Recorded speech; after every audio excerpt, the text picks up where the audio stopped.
Magandang araw po. Ito ay oregano or ano nga sa ato nga? Labo. Kalabo sa Bisaya. Ewan ko sa Tagalog. Ah, ah, gabi-gabi nagawa ko nito ng tea. So ito, pinakulo ko na yung tubig. Ito na. Ilagay mo lang ito siya for 3 minutes. So iset natin yung timer dito. 3 minutes lang siya. Ano to? 3 cups water at saka 1, 2, 3, 4, 5, 6. Mga 7 leaves lang siya. Maganda to sa ubo at saka nakatulong din to para mababa or makontrol yung blood sugar mo.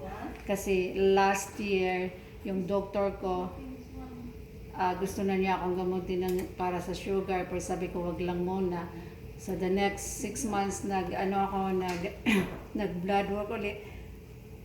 Control na yung sugar ko, hindi na siya mataas. So last month mayroon na naman akong blood work, ganun pa rin, maganda na yung sugar ko.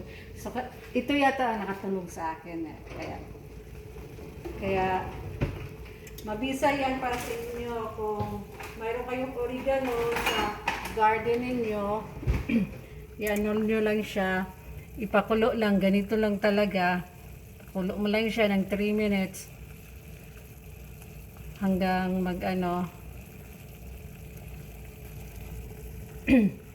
walang ito mas maganda pa sa ubo, maganda pa sa blood sugar, makontrol yung blood sugar mo.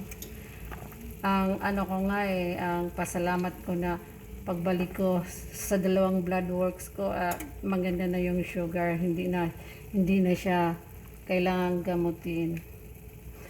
So ilagay ko yan dito mamaya at saka lagyan ko ng konting honey. Ginagawa ko to gabi. Minsan hindi, pero pag puyat hindi makagawa, pero magandang gawin kasi masarap na siya, kasi sanay na ako sa lasa nito. Masarap na siya at saka malaki pa ang tulong. Di ba, Daddy? Yes, ma'am. Maganda yan, Fresh na fresh ito galing lang sa garden namin yan Smells good as well. Mabango pa sa bahay ninyo. Okay, at saka maganda sa mosquito, walang mosquito sa pag mayroon ganito. Okay, mga 35 na lang seconds at saka matapos na yan. Yan yung honey namin. Yan. Yan. Bili naman Florida local honey. Okay na ito.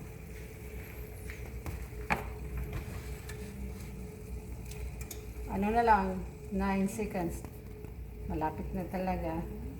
Ito yung namin. Tapos na siya. Tapos na. So, tanggalin na natin siya. Yan green ng konti ang niya. Pero, maganda talaga to. Gawin niyo to at siguradong makatulong sa ubo-ubo at sa sugar ninyo. Laking pasalamat ko nga sa kaibigan ko na sinabi niya sa akin to, kasi talagang dalawang blood works ko na ginawa, ang sugar is still maganda pa rin. Hindi na kailangan gamutin.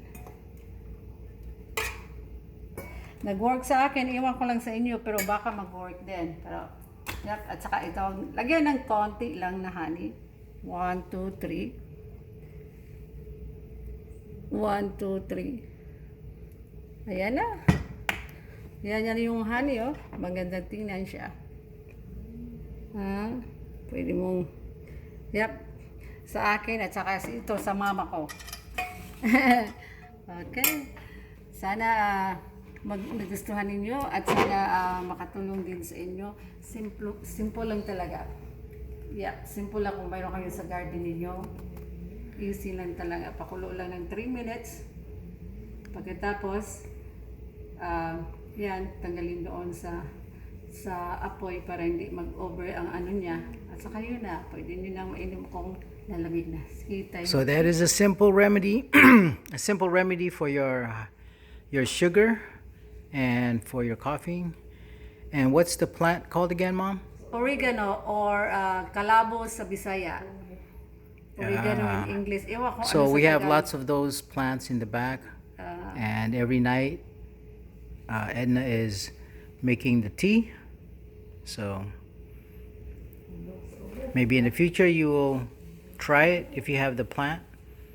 Thank Masarap you. pa. Masarap. Yes, it's very good. Ah, Thank you for watching.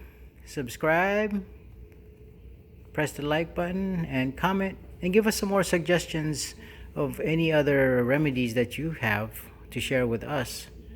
All right. Thank you, Ed's pals. bye po. Thank you talaga.